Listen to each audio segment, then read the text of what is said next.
വർഷങ്ങൾ നീണ്ടുനിന്ന വിലപേശലുകൾക്കും തർക്കങ്ങൾക്കും വാഗ്വാദങ്ങൾക്കും ഒടുവിൽ ഈലൻ മസ്കിന്റെ സ്വപ്നയന്ത്രം ഇന്ത്യയിൽ എത്തുകയാണ്. ഇന്ത്യൻ റോഡുകളിൽ ഇനി ഈലൻ മസ്കിന്റെ കാറുകൾ ഓടും. ലോകത്തെ മുൻനിര ഇലക്ട്രിക് കമ്പനി ടെസ്ല ഒടുവിൽ ഇന്ത്യയിലേക്ക് എത്തുന്നു. എന്താണ് ടെസ്ലയുടെ ഈ നീക്കം? ഇത് നമ്മളെ എങ്ങനെ ബാധിക്കും? ഈ കാറുകൾ സാധാരണക്കാർക്ക് അഫോർഡ് ചെയ്യാൻ കഴിയുമോ? ഇന്ന് ഈ വിഷയങ്ങളെക്കുറിച്ച് നമുക്ക് കൂടുതൽ മനസ്സിലാക്കാം. എല്ലാവർക്കും ലേൺ വിത്ത് സുമേഷ് എന്ന നമ്മുടെ ഈ യൂട്യൂബ് ചാനലിലേക്ക് സ്വാഗതം. കൂടുതൽ ആനുകാലിക പ്രസക്തിയുള്ള വിഷയങ്ങളെക്കുറിച്ച് അറിയുവാനും മനസ്സിലാക്കുവാനും നിങ്ങൾ ഈ ചാനൽ സബ്സ്ക്രൈബ് ചെയ്യുക. 2025 ജൂലൈ 15 ശരിക്കും പറഞ്ഞാൽ നാളെ മുംബൈയിലെ ബാന്ദ്ര കുർള കോംപ്ലക്സിൽ ആദ്യ ടെസ്ല ഷോറൂം തുറക്കും. അതിനുശേഷം ഡൽഹിയിലും ഒരു മാസത്തിനകം ഒരു ഷോറൂം തുറക്കും എന്നാണ് റിപ്പോർട്ടുകൾ. അവർ ഇന്ത്യയിൽ ആദ്യമായി അവതരിപ്പിക്കുന്ന മോഡൽ ഒരു സ്റ്റൈലിഷ് ഇലക്ട്രിക് SUV ആയ ടെസ്ല മോഡൽ Y ആണ്. ഇപ്പോൾ ഇന്ത്യയിൽ നിർമ്മാണ പ്ലാന്റോ അസംബ്ലി യൂണിറ്റോ ഇല്ല. അതുകൊണ്ട് തന്നെ ഈ കാറുകളെല്ലാം തന്നെ ഇന്ത്യയിൽ വിൽക്കുന്ന കാറുകൾ ഇപ്പോൾ വിദേശത്തു നിന്നും ഇറക്കുമതി ചെയ്യുന്ന മോഡലുകളായിരിക്കും. ചൈനയിലെ ഷാങ്ഹായിൽ നിന്നായിരിക്കും ഇറക്കുമതി ചെയ്യുക. ടെസ്ല മോഡൽ Yയുടെ 6ഓളം യൂണിറ്റുകൾ അവർ ഓൾറെഡി ഇന്ത്യയിൽ എത്തിച്ചിട്ടുണ്ട്. ഇമ്പോർട്ട് ടാക്സുകൾ കാരണം ഈ കാറിന്റെ വില ഏകദേശം 56 ലക്ഷം മുതലായിരിക്കും തുടങ്ങാൻ സാധ്യത. അപ്പോൾ തന്നെ ഒരു സാധാരണ ഉപഭോക്താവിന് ഇത് അഫോർഡ് ചെയ്യാൻ കഴിയുമോ ഇല്ലയോ എന്നുള്ളത് ഒരു ചോദ്യചിഹ്നമാണ്. ഇന്ത്യൻ വിപണിയിൽ ഈ കാറുകൾ നല്ല രീതിയിൽ വിറ്റുപോവുകയാണെങ്കിൽ, ഇന്ത്യൻ വിപണിയിൽ അവർക്ക് നല്ലൊരു മാർക്കറ്റ് ഉണ്ടാവുകയാണെങ്കിൽ ഭാവിയിൽ ഇന്ത്യയിൽ മാനുഫാക്ചറിംഗ് യൂണിറ്റ് തുടങ്ങാൻ താല്പര്യമുണ്ടെന്ന് മുൻപ് ഈലൻ മസ്ക് പറഞ്ഞിട്ടുള്ളതാണ്.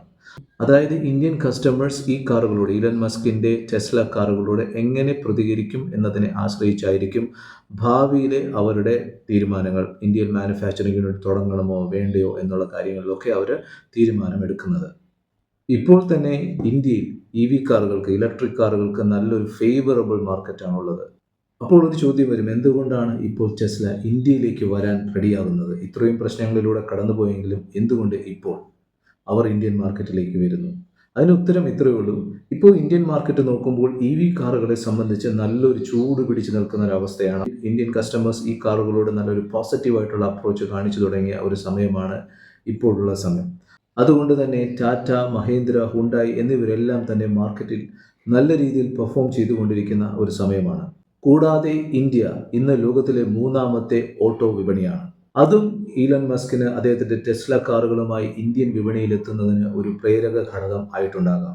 ഇന്ത്യൻ മാർക്കറ്റിൽ ടെസ്ല നേരിടാൻ പോകുന്ന വെല്ലുവിളികൾ എന്തൊക്കെയാണെന്ന് നമുക്ക് നോക്കാം. ഒന്ന്, ഈ കാറിന്റെ ഉയർന്ന വിലയാണ്. കാരണം ഇതിലും കുറഞ്ഞ വിലയ്ക്ക് EV കാറുകൾ ഇന്ന് ഇന്ത്യൻ മാർക്കറ്റിൽ അവൈലബിൾ ആണ്. രണ്ടാമത്തെ പ്രശ്നം ചാർജിങ് ഇൻഫ്രാസ്ട്രക്ചറിന്റെ കുറവാണ്. അങ്ങനെ വൈഡായിട്ടുള്ള ഒരു ചാർജിങ് ഇൻഫ്രാസ്ട്രക്ചർ ഇപ്പോഴും ഇന്ത്യയിൽ വിപുലമായി വന്നിട്ടില്ല.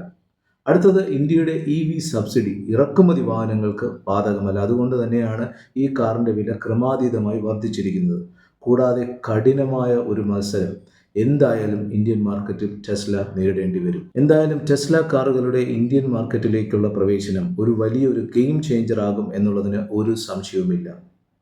ഭാവിയിൽ ടെസ്ല കാറുകളുടെ മാനുഫാക്ചറിംഗ് യൂണിറ്റുകളും ഇന്ത്യയിൽ തുടങ്ങുകയാണെങ്കിൽ ഓട്ടോ മേഖലയിലും ഗ്ലോബൽ EV മേഖലയിലും വലിയ മാറ്റങ്ങൾ ഇതിലൂടെ ഇന്ത്യക്ക് ഉണ്ടാക്കാൻ കഴിയും. ഇന്ത്യയിൽ ടെസ്ല കാറുകളുടെ മാർക്കറ്റ് വികസിക്കുകയാണെങ്കിൽ, അവരുടെ കാറുകൾക്ക് നല്ല ഒരു മാർക്കറ്റ്, ഒരു ഡിമാൻഡ് ഉണ്ടാവുകയാണെങ്കിൽ ഭാവിയിൽ അവരിവിടെ അതിൻ്റെ നിർമ്മാണ യൂണിറ്റുകൾ തുടങ്ങും എന്ന് ഓൾറെഡി ഈലൻ മസ്ക് പറഞ്ഞിട്ടുള്ളതാണ്. അങ്ങനെയാണെങ്കിൽ വരും നാളുകളിൽ ഇന്ത്യയിലും ലോക EV മാർക്കറ്റിലും വലിയ ചലനങ്ങൾ ഇന്ത്യ സൃഷ്ടിക്കുന്ന ദിനങ്ങളായിരിക്കും ഇനി വരാൻ പോകുന്നത്.